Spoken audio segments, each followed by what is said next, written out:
नमस्कार दोस्तों, स्वागत है आप सभी का एजुकेशन 790 चैनल पर। मैं अमन यादव। दोस्तों, आज की इस वीडियो में हम लोग किरण पब्लिकेशन में 1857 का विद्रोह को पढ़ेंगे और जानेंगे कि आखिर कौन से कारण थे जिनके कारण जो है 1857 का ये विद्रोह लड़ा गया था। इसके बारे में आज हम लोग शुरू करेंगे।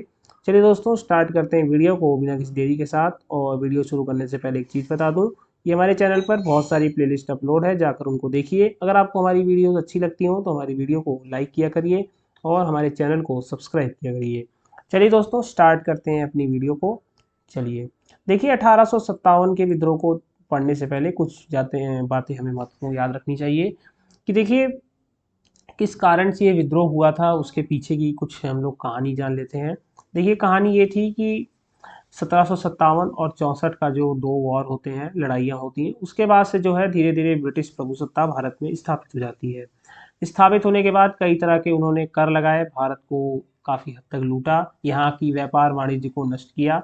इस कारण से जो जनता में एक आक्रोश व्याप्त था, उसके कारण जो है वो धीरे धीरे जो है समय के साथ बढ़ता गया और इकट्ठा होकर जो है 1857 में भड़का वो।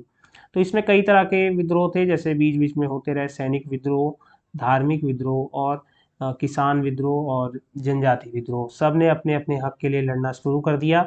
तो इससे अंग्रेज जो है धीरे धीरे परेशान होने लगे। आगे देखते हैं क्या हुआ। देखिए, 1757 में प्लासी की लड़ाई और 1857 के विद्रोह के बीच ब्रिटिश शासन ने लगभग 100 वर्ष जो है पूरे कर लिए थे। तो यहाँ से जो है इनकी शुरू होती है कहानी, जो बंगाल में, और यहाँ तक जो है 1857 आते आते इनके 100 साल पूरे हो चुके थे। भारत में ब्रिटिश साम्राज्य के जो है प्रथम 100 वर्ष में कई बार ब्रिटिश सत्ता को भारतीयों से चुनौती मिली, जिसमें अनेक असैनिक उपद्रव, स्थानीय बगावतें शामिल थीं। इस समय के अधिकांश आंदोलन ब्रिटिश शासन के विरुद्ध व्यापक असंतोष तथा व्यक्तिगत शिकायतों के जो है कारण हुए। जहां एक ओर अंग्रेजी प्रशासन द्वारा विस्थापित शासकों और सामंतों ने अपनी प्रजा अथवा सैनिकों की सहायता से अपनी खोई हुई प्रतिष्ठा को प्राप्त करने का प्रयास किया, वहीं सरकार के विरुद्ध किसानों का असंतोष उनकी भू राजस्व नीति के कारण था, जिसमें बिचौलियों ने जो है आदिवासियों का शोषण किया था। तो यहाँ देखिए, आपको दो बातें जानने को मिली कि देखिए शासकों और सामंतों ने जो है अपनी प्रजा को इकट्ठा करके अंग्रेजी प्रशासन के खिलाफ क्या कहते हैं, विद्रोह करना शुरू कर दिया। आप जानते होंगे दो नीतियां जो थी अंग्रेजों की, व्यक्तिगत का सिद्धांत, ठीक है, डलहौजी का व्यक्तिगत का सिद्धांत और वेल्जली का जो है सहायक संधि का जो सिद्धांत था, इन दोनों से जो है शासक वर्ग जो है काफ़ी हद तक आक्रोश में था। क्योंकि व्यक्तिगत के सिद्धांत से क्या था कि जो गोद लिए हुए पुत्र थे उनको सत्ता नहीं मिल सकती थी, और सहायक संधि से क्या होता था कि राजा के खर्चों पर जो है ब्रिटिश सेना को रखा जाता था उनके यहाँ, और फिर धीरे धीरे ब्रिटिश सेना जो है अपना प्रभुत्व जमाते जमाते एक दिन जो है उस साम्राज्य को ब्रिटिश साम्राज्य में जो है मिला लिया जाता था। तो ये इस वजह से जो है शासकों और सामंतों को जो है आक्रोश बढ़ता गया। उसके बाद किसानों की असंतोष जो है उनके भू राजस्व नीति के कारण, हमने पिछले चैप्टर में 3 भू राजस्व नीतियों को पढ़ा था, मनसबदा सॉरी महालवाड़ी प्रणाली जो थी, और रैयतवाड़ी और स्थायी बंदोबस्त। तो ये 3 जो कृषि कानून कह सकते हैं, या कह लीजिए भू राजस्व का नीति जो थी, इससे जो है इनको काफ़ी ज़्यादा आक्रोश था किसानों के अंदर, क्योंकि इसमें जो है जमींदार जो बिचौलिए के रूप में काम करते थे, उन्होंने किसानों का शोषण करना शुरू कर दिया था। आइए आगे देखते हैं। देखिए, भारत में अंग्रेजी नीति के विरुद्ध पनप रहे असंतोष का शायद शासक वर्ग को पूर्वाभास हो चुका था। यहाँ शासक वर्ग से मतलब अंग्रेजों से है, ठीक है। इसलिए कभी कैनिंग ने जो है यह आशंका जो है व्यक्त की थी कि हमें यह कदाचित नहीं भूलना चाहिए कि भारत के इस शांत आकाश में कभी भी एक छोटी सी बदली उत्पन्न हो सकती है, जिसका आकार पहले तो मनुष्य की हथेली से बड़ा नहीं होगा, किंतु जो उत्तरोत्तर विराट रूप धारण करके बृहस्पोर्ट के द्वारा हमारी बर्बादी का जो है कारण बन सकती है। देखिए, 1857 के विद्रोह के फूटने से पूर्व ही भारत में कई स्थानों पर विद्रोह के स्वर फूटने लगे थे, जो इस प्रकार है। देखिए, 1757 के युद्ध के बाद जो है जो उसका दामाद था मीर जाफर का, कासिम, उसने क्या कहते हैं 1764 में जो है बक्सर के युद्ध के समय हेक्टर मुनरो के नेतृत्व में लड़ रही सेना के जो है कुछ सिपाही जो है विद्रोह कर देते हैं, जो मीर कासिम से मिल जाते हैं। किस प्रकार से, जिसको एक सफ़ेद म्यूटनी के नाम से जाना जाता है।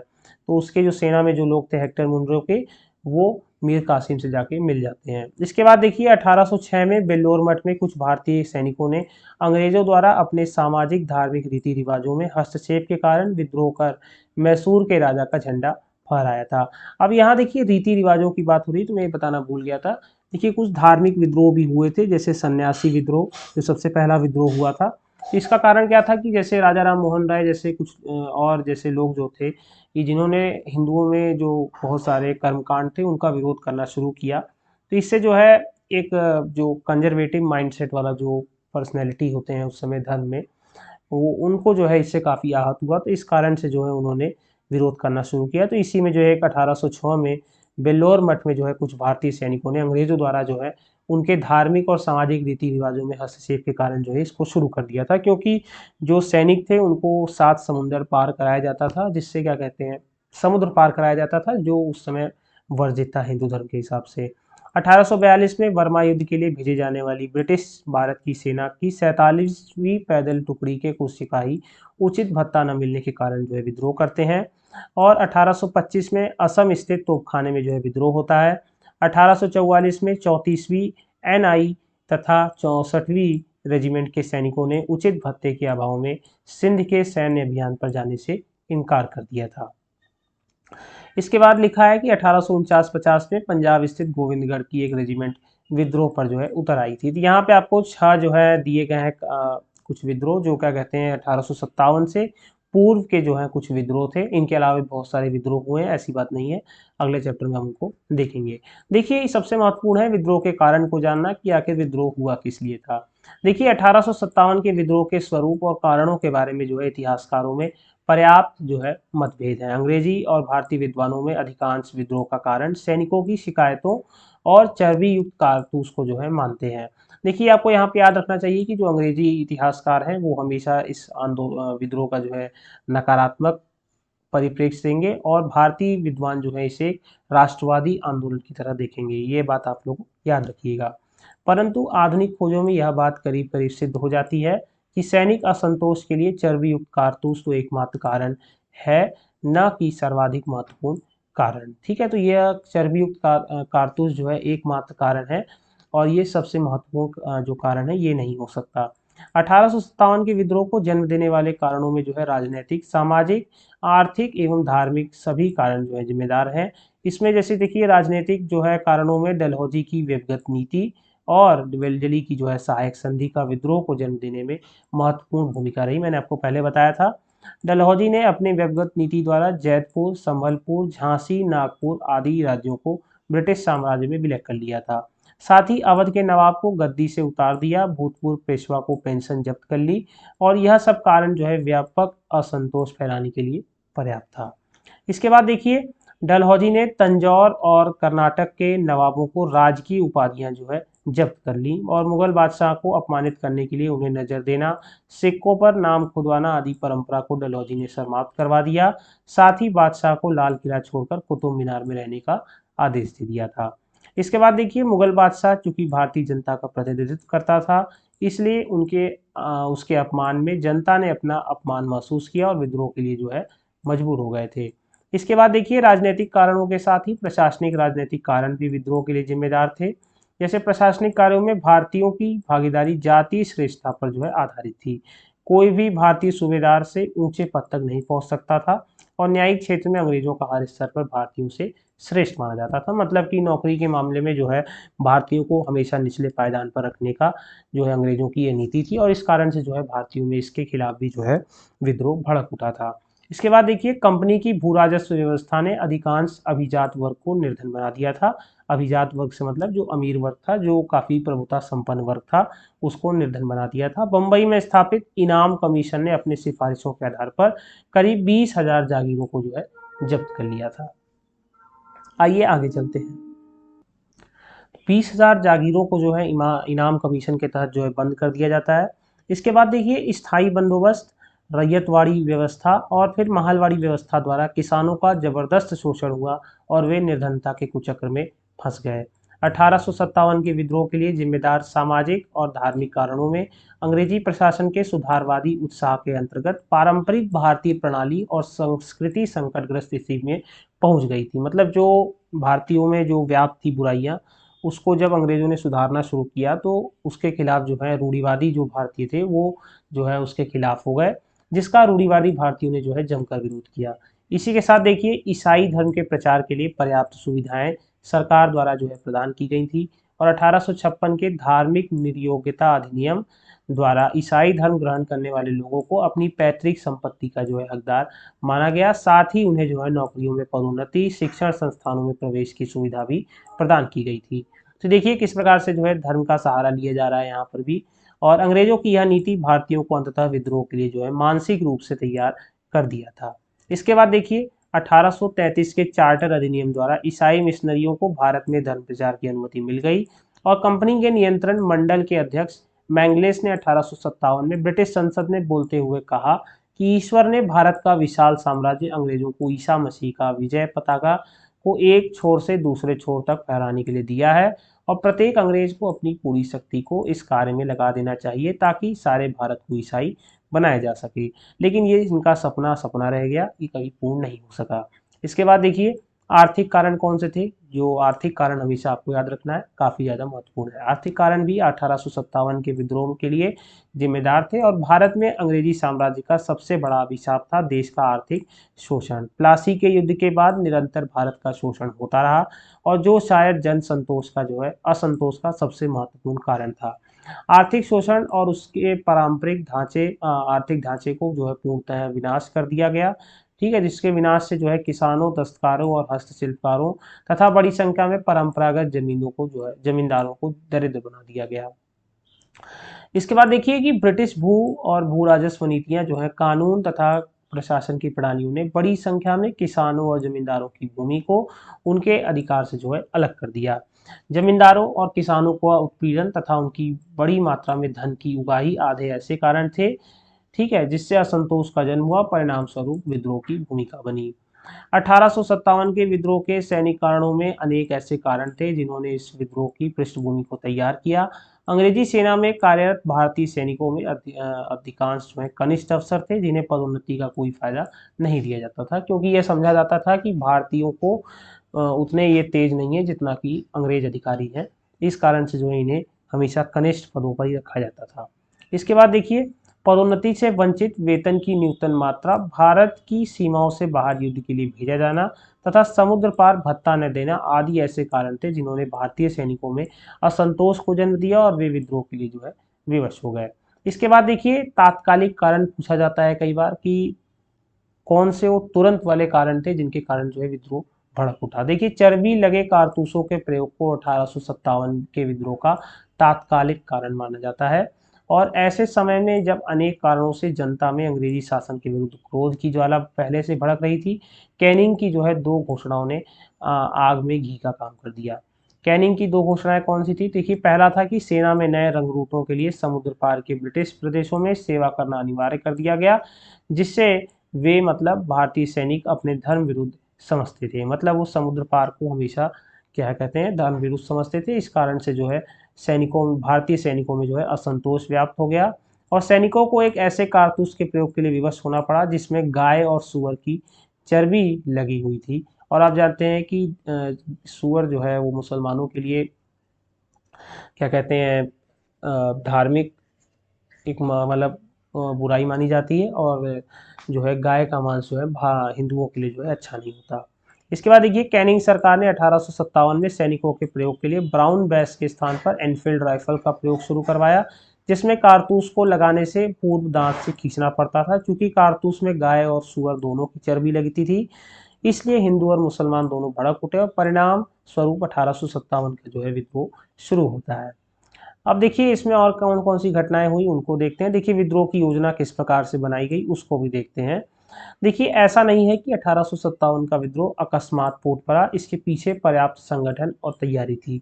इतिहासकार सुंदरलाल के अनुसार इस राष्ट्रीय प्रयत्न की तह में उतनी ही गहरी योजना, उतना ही व्यापक और गुप्त संगठन था। जहां तक मालूम हो सकता है इस विशाल योजना का सूत्रपात कानपुर के समीप बिठूर या फिर जो है लंदन में हुआ था। कुछ इतिहासकार मानते हैं कि नाना साहब जो धुंधु पंथ के निकटस्थ अजीमुल्ला खां तथा सतारा के अपदस्थ राजा के निकटवर्ती रणोजी बाबू ने जो है लंदन में विद्रोह की योजना बनाई और अजीमुल्ला ने बिठूर जो कानपुर में है नाना साहब के साथ मिलकर विद्रोह की योजना को अंतिम रूप देते हुए 31 मई 1857 को क्रांति का दिन निश्चित किया। क्रांति के प्रतीक के रूप में कमल और रोटी को चुना गया था। कमल के फूल को उन सभी सैन्य टुकड़ियों तक पहुंचाया गया जो विद्रोह में शामिल थी तथा रोटी को एक गांव का चौकीदार दूसरे गांव तक जो है पहुंचाता था। इसके बाद देखिए सर जॉन के अनुसार महीनों से बल्कि वर्षों से ये लोग सारे देश के ऊपर अपनी साजिशों का जाल फैला रहे थे और विशाल साहब के दूत पत्र लेकर घूम रहे थे। इन पत्रों में होशियारी के साथ और शायद रहस्यपूर्ण शब्दों में भिन्न भिन्न पदों के नरेशों और सरदारों को सलाह दी गई थी और उन्हें जो है युद्ध में भाग लेने के लिए आमंत्रित किया गया था। अब देखिए किस प्रकार से जो है घटना होती है, धीरे धीरे इसके क्रम को जानेंगे। अब हम लोग घटनाक्रम को पढ़ेंगे। चर्बी लगे कारतूसों के प्रयोग से चारों तरफ व्याप्त असंतोष ने विद्रोह के लिए निर्धारित तिथि से पूर्व ही विस्फोट को जन्म दे दिया था। चर्बी युक्त कारतूसों के प्रयोग के विरुद्ध पहली घटना 29 मार्च 1857 को बैरकपुर की छावनी में घटी, जहां मंगल पांडे नामक एक सिपाही ने चर्बी लगे कारतूस के प्रयोग से इंकार करते हुए अपने अधिकारी लेफ्टिनेंट बाग और लेफ्टिनेंट जनरल ह्यूसन की जो है हत्या कर दी। मंगल पांडे उत्तर प्रदेश के तात्कालिक गाजीपुर जिले का रहने वाला था और वह बंगाल स्थित बैरकपुर छावनी की इन्फेंट्री का जवान था। 8 अप्रैल 1857 को सैनिक अदालत के निर्णय के बाद मंगल पांडे को फांसी की सजा दे दी गई थी। इसके बाद देखिए कि विद्रोह का प्रसार किस प्रकार से होता है। देखिए भारतीय स्वतंत्रता हेतु प्रथम सशस्त्र विद्रोह 10 मई 1857 को मेरठ स्थित छावनी की 20वीं NI तथा 3 LC की पैदल सैन्य टुकड़ी ने चर्बी वाले कारतूस के प्रयोग से जो है इंकार कर दिया था और शीघ्र ही विद्रोहियों ने अपने उच्च अधिकारियों को हत्या कर दिल्ली की ओर जो है रवाना हो गए थे और 11 मई को प्रातः विद्रोहियों ने दिल्ली पर अधिकार कर मुगल बादशाह बहादुर शाह द्वितीय जो अंतिम सम्राट था मुगलों का, उसको भारत का सम्राट और जो है विद्रोह का नेता घोषित कर दिया था। इसके बाद देखिए दिल्ली विजय का समाचार समूचे देश में फैल गया और देखते देखते विद्रोह ने अपनी चपेट में जो है कानपुर, लखनऊ, बरेली, जगदीशपुर, झांसी, अलीगढ़, रोहेलखंड, इलाहाबाद, ग्वालियर को जो है साथ में ले लिया।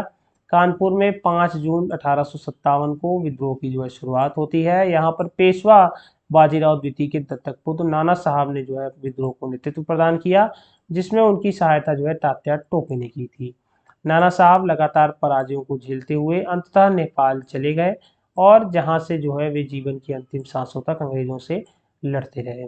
इसके बाद देखिए नाना साहब ने अंग्रेजों को चुनौती देते हुए कहा था कि जब तक मेरे शरीर में प्राण है मेरे और अंग्रेजों के बीच जंग जारी रहेगी, चाहे मुझे मार दिया जाए या फिर कैद कर लिया जाए या फांसी पर लटका दिया जाए, पर मैं जो है हर बात का जवाब तलवार से दूंगा। दिल्ली में 82 वर्ष बहादुर शाह ने बख्त खां के सहयोग से विद्रोह को नेतृत्व प्रदान किया और 20 सितंबर 1857 को बहादुर शाह ने हुमायूं के मकबरे में अंग्रेज लेफ्टिनेंट WSR हडसन के समक्ष जो है समर्पण कर दिया। इसके बाद देखिए क्या होता है, बहादुर शाह को शेष जीवन रंगून में निर्वासित होना पड़ा और रंगून बर्मा में है, याद रखिएगा, वही उनकी मृत्यु जो हो गई। और रंगून में स्थित बहादुर शाह की मजार पर लिखा है कि जफर इतना बदनसीब है कि उसे अपनी मातृभूमि में दफन होने के लिए 2 गज जमीन भी जो है नसीब नहीं हुई थी। इसके बाद देखिए कि लखनऊ में 4 जून 1857 को विद्रोह की शुरुआत हुई।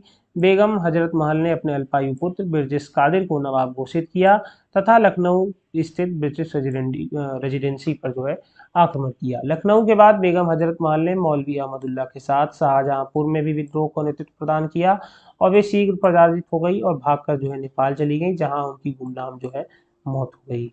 इसके बाद देखिए झांसी में 4 जून 1858 को रानी लक्ष्मीबाई के नेतृत्व में जो है विद्रोह की शुरुआत होती है, जिसमें रानी ने अपने साहसी नेतृत्व में जो है अंग्रेजों के साथ वीरतापूर्वक युद्ध किया, परंतु झांसी के पतन के बाद रानी लक्ष्मीबाई ग्वालियर की ओर प्रस्थान कर गईं। इसके बाद देखिए ग्वालियर में तात्या टोपे के साथ विद्रोह का नेतृत्व किया गया और अनेक युद्धों में अंग्रेजों को पराजित करने के बाद अंग्रेज जनरल ह्यूरोज से लड़ते हुए 17 जून 1858 को वीरगति को प्राप्त हो गई।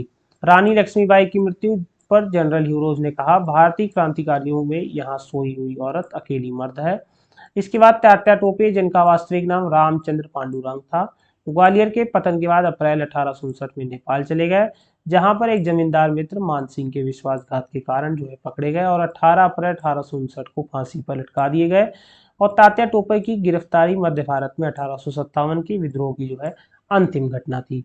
तो जो है कुछ लोग अपने ही मिलकर जो है विश्वासघात भी किए, देख सकते हैं जमींदार के मित्र मान सिंह ने किया था। यहाँ पर जगदीशपुर जो आरा बिहार में थे, वहां के प्रमुख जमींदार कुंवर सिंह ने 1857 के विद्रोह के समय विद्रोह का झंडा फहराया। अदम्य साहस, वीरता और सेना नायकों जैसे आदर्श गुणों के कारण 1857 के विद्रोह के समय कुंवर सिंह को जो है बिहार का सिंह कहा गया। उन्होंने विद्रोह की मशाल को रोहतास, मिर्जापुर, रीवा, बांदा तथा लखनऊ तक फहराया और अपने जीवन के अंतिम युद्ध में उन्होंने अंग्रेजों को भारी क्षति के साथ परास्त किया और साथ ही जो है युद्ध में जख्मी होने के कारण 26 अप्रैल 1858 को मृत्यु को जो है प्राप्त हो गए। इसके बाद देखिए फैजाबाद में 1857 के विद्रोह को मौलवी अहमदुल्ला ने अपना नेतृत्व प्रदान किया और विभिन्न धर्मानुयायियों का आह्वान करते हुए अहमदुल्ला ने कहा कि सारे लोग अंग्रेज काफिर के विरुद्ध खड़े हो जाओ और उन्हें भारत से एक खदेड़ दो। अहमदुल्ला के बारे में अंग्रेजों ने कहा कि अदम्य साहस के गुणों से परिपूर्ण और दृढ़ संकल्प वाले व्यक्ति तथा विद्रोहियों में जो है सर्वोत्तम सैनिक थे। अहमदुल्ला की गतिविधियों से अंग्रेज इतने चिंतित थे कि उन्होंने इन्हें पकड़ने के लिए 50,000 रुपए का नगद इनाम घोषित किया और 5 जून 1858 को रुहेलखंड की सीमा पर पोवाया में जो है इनकी गोली मारकर हत्या कर दी गई। आगे देखिए रुहेलखंड में खान बहादुर खान ने 1857 के विद्रोह को नेतृत्व प्रदान किया और इन्हें जो है मुगल सम्राट बहादुर शाह द्वितीय ने जो है सूबेदार के पद पर नियुक्त किया था और कालांतर में इन्हें जो है पकड़कर फांसी दे दी गई।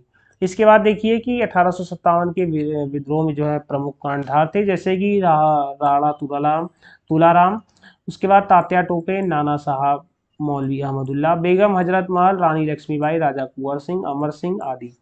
देखिए असम में 1857 के विद्रोह के समय वहां के दीवान मनीराम दत्त ने वहां के अंतिम राजा के पोते कंदपेश्वर सिंह को जो है राजा घोषित कर विद्रोह की शुरुआत की और शीघ्र ही विद्रोह असफल हुआ और मनीरी को जो है फांसी दे दी गई। इसके बाद कोटा जो कि राजस्थान में है, वहां पे एक भारतीय सैन्य टुकड़ी ने जो है विद्रोह कर अंग्रेज एजेंट मेजर बर्टन की जो है हत्या कर किया और परंतु जो है विद्रोह को कुचल दिया गया था। इसके बाद देखिए आगे क्या होता है। उड़ीसा में जो है संबलपुर के राजकुमार सुरेंद्र शाही और उज्जवल शाही ने विद्रोह किया और गंजाम में सावरों ने राधा कृष्ण चंद्रसेन के नेतृत्व में पराल की मेड़ी में जो है विद्रोह शुरू कर दिया था। इसके बाद देखिए पंजाब, जिसका अधिकांश हिस्सा विद्रोह से अलग रहा, उसमें 9वीं अनियमित सेना घुड़सवार के वजीर खान ने अजनाला में विद्रोह किया और कुल्लू में राणा प्रताप सिंह और वीर सिंह ने विद्रोह का नेतृत्व किया, लेकिन शीघ्र ही इन सबको जो है फांसी दे दी गई थी। दक्षिण भारत, जिसका अधिकांश हिस्सा विद्रोह के समय शांत था, उसके सतारा और कोल्हापुर में जो है 1857 के विद्रोह का कुछ प्रभाव देखने को मिला था। सतारा में रंगोजी बापूजी गुप्ते ने विद्रोह का नेतृत्व प्रदान किया और बंगाल, पंजाब, राजपूताना, पटियाला, जिंद, हैदराबाद, मद्रास आदि ऐसे क्षेत्र थे जहां पर विद्रोह नहीं पनप सका और यहाँ के शासकों ने विद्रोह को कुचलने में जो है अंग्रेजी सरकारों की मदद की थी। तो यहाँ पे जो है कुछ स्थानीय शासकों ने जो है विद्रोह को कुचलने में मदद किया था। ये कुछ राज्य हैं बंगाल, पंजाब, राजपूताना, पटियाला, जिंद, हैदराबाद, मद्रास। इसके बाद देखिए बंगाल के जमींदारों ने विद्रोह को कुचलने में अंग्रेजों की मदद भी की थी और 1857 के विद्रोह में व्यापारी, पढ़े लिखे लोग, भारतीय शासकों ने हिस्सेदारी नहीं ली थी। अब देखिए विद्रोह की असफलता के कारण भी जान लेते हैं, आखिर क्यों विद्रोह असफल हुआ। अगर इतना मजबूत था तो आज़ादी मिल चुकी होती, लेकिन कुछ गलतियां रह गई थी जिनके कारण जो है हमें असफलता हाथ लगी। देखिए विद्रोह की असफलता के कई कारण थे, जिनमें प्रमुख था एकता, संगठन और साधनों की जो है न्यूनता। विद्रोह की न तो कोई सुनियोजित योजना थी, न कार्यक्रम, इसलिए यह सीमित, असंगठित और स्थानीय होकर रह गया। विद्रोह का स्वरूप सामंती था। एक तरफ अवध, बुंदेलखंड तथा उत्तरी भारत के सामंतों ने विद्रोह का नेतृत्व किया, वहीं पटियाला, जिंद, ग्वालियर तथा हैदराबाद के राजाओं ने विद्रोह के दमन में सरकार की भरपूर मदद की। जहां विद्रोहियों के पास इक्का दुक्का जैसे कि तात्या टोपे, लक्ष्मीबाई नेता थे, वहीं कंपनी के पास लॉरेंस बंधु, निकोलसन, आउटरम, हैवलॉक, एडवर्ड्स जैसे योग्य सेनापति थे, जिन्होंने विद्रोह को कुचलने में महत्वपूर्ण भूमिका निभाई थी। केवल ब्रिटिश सरकार के प्रति घृणा ही एक ऐसी भावना थी जिसके कारण विद्रोही एकजुट थे, अन्यथा उनके पास न कोई राजनीतिक दृष्टि थी और न ही भविष्य की योजना। आइए आगे देखते हैं कौन से कारण थे आगे। विद्रोह के बारे में जॉन लॉरेंस ने भी कहा कि यदि उनमें एक भी योग्य नेता रहा होता तो हम सदा के लिए हार जाते। किसकी बात हो रही है? विद्रोहियों की बात हो रही है। 1857 के विद्रोह की उपलब्धि के बारे में निष्कर्षतः कहा जा सकता है, यदि किसी ऐतिहासिक घटना का महत्व उसकी तात्कालिक उपलब्धि तक सीमित नहीं रहता तो 1857 का विद्रोह एक ऐतिहासिक त्रासदी पर नहीं थी। इससे अपनी सफलता में अपने महान उद्देश्यों को जो है पूरा किया था। राष्ट्रीय मुक्ति आंदोलन का प्रेरणा स्रोत बनकर 1857 के विद्रोह ने उस उपलब्धि को प्राप्त किया जो अन्य विद्रोह के लिए जो है असंभव नहीं था, संभव नहीं था। इसके बाद देखिए कि विद्रोह का स्वरूप किस प्रकार था, उसको भी जानना अति आवश्यक है। 1857 के विद्रोह के स्वरूप के बारे में इतिहासकारों में जो है विभिन्न मतभेद हैं। यह विवाद मुख्यतः 3 बिंदुओं पर आधारित है: सैनिक विद्रोह, एक राष्ट्रीय संघर्ष या भारतीय स्वतंत्रता का प्रथम संघर्ष, सामंती असंतोष और उस पर जो है प्रतिक्रिया। देखिए, अधिकतर अंग्रेज इतिहासकार 1857 के विद्रोह को एक सैनिक विद्रोह भर मानते हैं, जिनमें अग्रणी है सर जॉन सीले। सीले के अनुसार यह विद्रोह पूरी तरह देशभक्ति से रहित स्वार्थपूर्ण सैनिक विद्रोह था, जिसका न तो कोई देशज नेतृत्व था और न ही कोई जन समर्थन। 1857 के विद्रोह को सिर्फ सैनिक विद्रोह ही नहीं माना जा सकता, क्योंकि इसमें किसानों और असैनिक लोगों की भागीदारी थी। इसलिए सैनिक विद्रोह को विद्रोह का एक कारण भर माना जाना नहीं जा सकता। आगे देखिए कि कुछ अंग्रेज इतिहासकारों द्वारा 1857 के विद्रोह को कट्टरपंथियों द्वारा ईसाइयों के विरुद्ध संग्राम, जो किसका कथन है ये, तो याद रखिएगा ये LER रीस का था। लेकिन मेरा मानना है कि ये ईसाइयों के विरुद्ध संग्राम नहीं हो सकता, ये धार्मिक संग्राम बिल्कुल नहीं था, याद रखिएगा।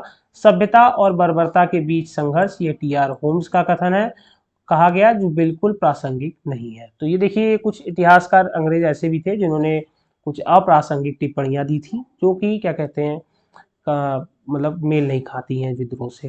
आगे देखिए, अब जानेंगे कि कौन से नेता किसका नेतृत्व कर रहे थे, कहां पर। ये आपको याद रखना अति आवश्यक है, ये आपके हर एग्जाम में पूछा जाता है, चाहे आप कितने भी छोटे एग्जाम दे रहे हो चाहे कितने बड़े एग्जाम दे रहे हो। याद रखिएगा कि दिल्ली का जो है विद्रोही नेता बहादुर शाह और जफर बख्त को कहा जाता है, और 11 मई 1857 को यहाँ पे जो है मतलब विद्रोह होता है, और इसको कुचलने का जो नेतृत्व था वो निकलसन और हडसन को दिया गया था, और विद्रोह समाप्त होता है 20 सितंबर 1857 को। कानपुर का नेतृत्व जो है नाना साहब और तात्या टोपिया कर रहे थे, और 5 जून 1857 को। और कालिन कैम्पबेल जो है विद्रोह को कुचलने वाले नेता थे, और दिसंबर 1857 को यह समाप्त हो जाता है। लखनऊ में बेगम हजरत महल और बिरजिस कादिर जो है नेतृत्व कर रहे थे। 4 जून 57 को जो है युद्ध मतलब विद्रोह शुरू होता है। कालिन कैंपबेल जो है इसके नेतृत्व करता है, और मतलब इसको कुचलने के, और 31 मार्च 1858 को जो है यह समाप्त हो जाता है। इसके बाद झांसी और ग्वालियर जो रानी लक्ष्मीबाई और तात्या टोपे नेतृत्व कर रहे थे। 4 जून 1857 को विद्रोह शुरू होता है, और जनरल ह्यूरोज जो है विद्रोह को कुचलने वाले नेता थे, और 17 जून 1858 को खत्म हो जाता है युद्ध, मतलब विद्रोह। जगदीशपुर जो कुंवर सिंह और अमर सिंह यहाँ से नेतृत्व कर रहे थे। 12 जून 57 को जो है शुरू होता है विद्रोह। मेजर विलियम टेलर जो है विद्रोह को कुचलने वाले नेता थे, और दिसंबर 58 को जो है यह समाप्त हो जाता है। फैजाबाद जो मौलवी अहमदुल्ला थे, जून 57 को विद्रोह शुरू होता है, और जनरल रेनार्ड इसको कुचलते हैं, और जो है 5 जून 1858 को जो है समर्पण का दिन है। उसके बाद इलाहाबाद जो लियाकत अली देख रहे थे, और जून 57 को जो है विद्रोह शुरू होता है। कर्नल ली ने यहाँ पर कुचलने का काम किया था, और 1858 को जो है समर्पण होता है। इसके बाद देखिए बरेली जो खान बहादुर इसके नेतृत्व कर रहे थे, विद्रोही नेता थे। जून 57 को विद्रोह की शुरुआत होती है, और बीसेंट आयर जो है विद्रोह को कुचलते हैं, और 1858 को इसका समर्पण होता है। तो ये जो है कुछ आपके केंद्र दिए गए थे विद्रोह के, और उसके कुछ विद्रोही नेता थे, इनको हमने जाना। याद रखिएगा, ये आपको याद रखना चाहिए, काफ़ी इंपॉर्टेंट है, एग्जाम में काफ़ी बार इससे प्रश्न बनते हैं।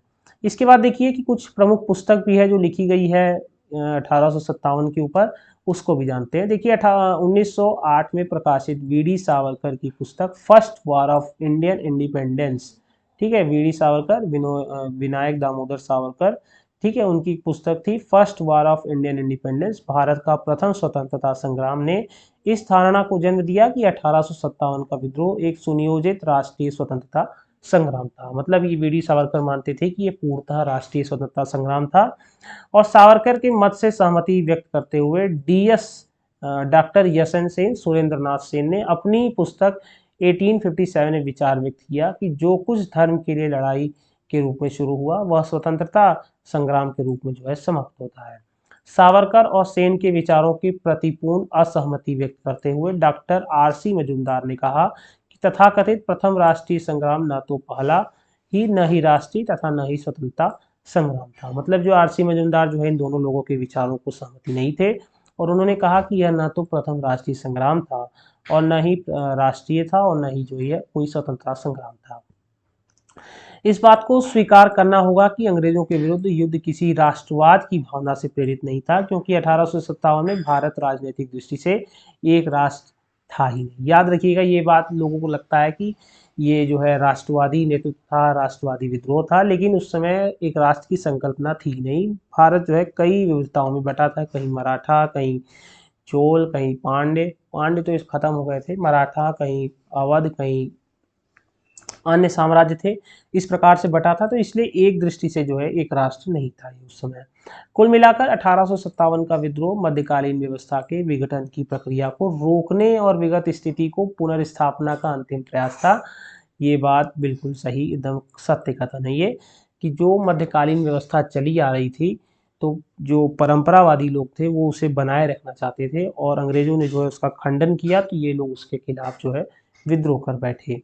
तीसरे लिख रहा है कि कुल मिलाकर 1857 का विद्रोह मध्यकालीन व्यवस्था के विघटन की प्रक्रिया को रोकने और विगत स्थिति की पुनर्स्थापना का अंतिम प्रयास था। ब्रिटिश कंजर्वेटिव पार्टी के सांसद बेंजामिन डिज़रायली ने जुलाई 1857 में कहा कि साम्राज्यों का ह्रास और पतन चर्बीयुक्त कारतूसों के कारण नहीं होता, इस प्रकार के परिणाम पर्याप्त कारणों में संचित हो जाने की वजह से होते हैं, अतः यह एक राष्ट्रीय विद्रोह है। आगे देखिए, निष्कर्षतः कहा जा सकता है कि 1857 का विद्रोह निसंदेह साम्राज्यवाद विरोधी और राष्ट्रवादी था, क्योंकि इसमें हिंदुओं और मुसलमानों दोनों ने बढ़ चढ़कर हिस्सा लिया था। हाँ, ये बात अच्छी थी कि इसमें जो है एकता का एक बहुत अच्छा नमूना देखने को मिला था और दोनों का एक ही लक्ष्य था कि साम्राज्यवादी शासकों को उखाड़ फेंकना, लेकिन विद्रोहियों में जो है राष्ट्रीयता और राष्ट्रत्व की संकल्पना का जो है पूर्ण अभाव था। ये बात आपको समझनी चाहिए। आगे देखिए, महत्वपूर्ण पुस्तकें कौन कौन सी थी, यहाँ संक्षेप में दिया गया। जैसे first war of Indian independence VD Savarkar द्वारा, ग्रेट रिविलियन अशोक मेहता द्वारा, sepoy mutiny and revolt of 1857 RC Majumdar और 1857 एसएन सेन। देखिए विद्रोह का क्या परिणाम होता है, तो इसके बाद जो है अंग्रेजों ने और कठोरता अपना लेते हैं वो।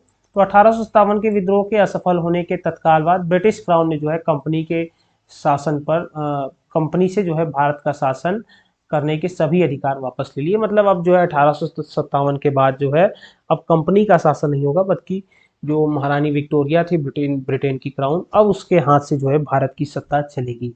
कंपनी पर नियंत्रण हेतु स्थापित बोर्ड ऑफ कंट्रोल और बोर्ड ऑफ डायरेक्टर्स को समाप्त कर दिया गया और 1 नवंबर 1858 को इलाहाबाद में आयोजित दरबार में लॉर्ड कैनिंग ने महारानी की उद्घोषणा को जो है कहा था। उद्घोषणा में भारत में कंपनी के शासन को समाप्त कर भारत का शासन सीधे क्राउन के अधीन कर दिया गया और एक भारत मंत्री या सचिव तथा 15 सदस्यों वाला इंडियन काउंसिल की जो है स्थापना की गई।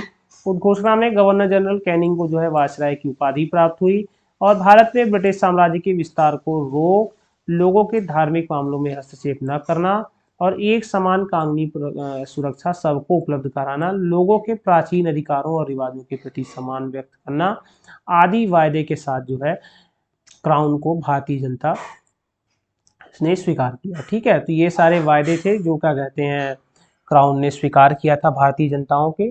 ठीक है, ये कुछ कानून थे, क्योंकि इन्हीं के कारण जो है 1857 का विद्रोह हुआ था, इस कारण से अंग्रेजों ने इससे दूरी बनाना शुरू कर दिया था। उन्होंने जो है धीरे धीरे अपने साम्राज्य को मजबूत करने की दिशा में जो है कई प्रयास भी किए और भारत में एक व्यवस्थित शासन प्रणाली स्थापित हो सके, इसके लिए भारत सरकार अधिनियम 1858 पारित हुआ, जिसके द्वारा पिट्स इंडियन एक्ट के द्वारा की गई व्यवस्था को समाप्त कर दिया गया था। 1858 के विद्रोह के बाद ब्रिटिश सरकार द्वारा सेना के पुनर्गठन के लिए स्थापित पील कमीशन की रिपोर्ट पर सेना में भारतीय सैनिकों की तुलना में यूरोपियनों का जो है अनुपात बढ़ा दिया गया था, क्योंकि 1857 में सैनिकों ने जो है प्रबल भूमिका निभाई थी, उनका जो भारतीय सैनिकों का अनुपात था वो कम कर दिया गया था। लेकिन इसमें याद रखिएगा कि जो लोगों ने भारतीय सैनिकों में अंग्रेजों का साथ दिया था, उनके जो है अनुपात बढ़ा दिए गए थे, क्योंकि वो इनके प्रति वफादार थे, अंग्रेजों के प्रति। तो सैनिकों की भर्ती हेतु एक रॉयल कमीशन गठित हुआ तथा बड़ी कुटिलता से वोट डालो राज करो की नीति का अनुसरण करते हुए सेना के रेजिमेंटों को जाति, समुदाय और धर्म के आधार पर जो है विभाजित कर दिया गया। इसीलिए आप देखेंगे Jat regiment, Rajput regiment, Sikh regiment, तमाम तरह के रेजिमेंटों का निर्माण करके अंग्रेजों ने अपनी शासन व्यवस्था को जो है यहाँ पे स्थापित किया था। भारतीय रजवाड़ों के प्रति विजय और विलय की नीति का परित्याग, सरकार ने राजाओं को गोद लेने की अनुमति प्रदान की और वायसराय कैनिंग के समय में 1861 का इंडियन काउंसिल एक्ट, 1861 का इंडियन हाई कोर्ट एक्ट और 1861 का इंडियन सिविल सर्विस एक्ट जो है पारित किया गया था। तो ये तमाम तरह के जो है कार्य किए जाते हैं 1857 के बाद। और आगे कौन कौन से कार्य किए जाते हैं, शिक्षा में क्या बदलाव होता है और कौन कौन सी आर्थिक नीतियां लाते हैं 1857 में, उनको हम जो है अगले चैप्टर में देखेंगे। तो आज का चैप्टर यहीं समाप्त होता है। कुछ स्मरणीय तथ्य को एक नज़र में देख लेते हैं। 1857 के विद्रोह का तात्कालिक कारण चर्बी लगे कारतूस का प्रयोग था। चर्बी युक्त कारतूसों के प्रयोग के विरोध में प्रथम विद्रोह बैरकपुर छावनी में मंगल पांडे द्वारा किया गया और विद्रोह 1857 के विद्रोह को कुल शुरुआत मेरठ से 10 मई 1857 को हुआ था। विद्रोह मुख्यतः दिल्ली, कानपुर, जगदीशपुर, झांसी, रोहिलखंड, मेरठ, लखनऊ, फैजाबाद, बरेली में केंद्रित रहा। विद्रोह के कुछ प्रमुख नेता थे तात्या टोपे, नाना साहब, बेगम हजरत महल, रानी लक्ष्मीबाई, मौलवी अहमदुल्लाह, कुंवर सिंह आदि। 1857 के विद्रोह के समय विद्रोही नेता मौलवी अहमदुल्लाह की जो है गिरफ्तारी के लिए अंग्रेज सरकार ने 50,000 का इनाम भी रखा था। अंग्रेज जनरल ह्यूरोज ने लक्ष्मीबाई की मृत्यु के बाद उन्हें विद्रोहियों में सर्वोत्तम और सबसे वीर नेता कहा। 1857 के विद्रोह के बारे में आर.सी. मजुमदार ने कहा कि तथाकथित प्रथम राष्ट्रीय स्वतंत्रता संग्राम न तो प्रथम था, न ही राष्ट्रीय और न ही स्वतंत्रता संग्राम था। ब्रिटिश सांसद डिज़रायली ने 1857 को विद्रोह को राष्ट्रीय विद्रोह जो है कहा था। वीडी सावरकर ने 1857 के विद्रोह को सुनियोजित स्वतंत्रता संग्राम की जो है संज्ञा दी। 1857 के विद्रोह में पंजाब, राजपूताना, पटियाला, जिंद, हैदराबाद और मद्रास के शासकों ने बिल्कुल हिस्सा नहीं लिया। बौद्धिक वर्ग मतलब जो बुद्धिमान वर्ग था, जो सब प्रभु संपन्न वर्ग था, व्यापारी, भारतीय शासक न केवल विद्रोह से अलग रहे बल्कि विद्रोह को कुचलने में सरकार की मदद भी की। तात्या टोपे, जिनका असली नाम रामचंद्र पंडुरांग को मारवाड़ के देशद्रोही राजा मान सिंह की मुखबरी पर जो है अंग्रेजों ने गिरफ्तार कर फांसी दे दी। इसके बाद देखिए 1858 के भारतीय परिषद अधिनियम द्वारा भारत में कंपनी का शासन समाप्त कर दिया गया और भारत का गवर्नर जनरल वायसराय कहा जाने लगा। याद रखिएगा ये किस नियम के तहत हुआ था, तो 1858 के भारतीय परिषद अधिनियम के तहत कंपनी का शासन भारत से समाप्त कर दिया गया था। क्योंकि एग्जाम में क्वेश्चन भी आ जाता है कि कंपनी का शासन किस एक्ट के तहत जो है समाप्त किया जाता है, तो 1858 के भारतीय परिषद अधिनियम के तहत। 1857 के विद्रोह के समय भारत के गवर्नर जनरल लॉर्ड कैनिंग थे। ये आपको याद रखना अति आवश्यक है। क्वेश्चन बनता है कि विद्रोह के समय कौन जो है भारत के जो है गवर्नर जनरल थे। इनका जो है इतिहास की भूमिका पे भी काफ़ी महत्वपूर्ण भूमिका है, याद रखिएगा अलेक्जेंडर कैनिंग का। देखिए भारत के प्रथम वायसराय भी लॉर्ड कैनिंग थे। दोस्तों आज की वीडियो यहीं पे समाप्त होती है। अगर आपको अच्छा लगा हो वीडियो तो हमारी वीडियो को लाइक करना और चैनल को सब्सक्राइब करना। इस वीडियो को जो है काफ़ी बेहद अच्छे ढंग से हमने पढ़ा। तो वीडियो समाप्त होती है, तब तक के लिए बने रहिए चैनल के साथ। जय हिंद, जय भारत।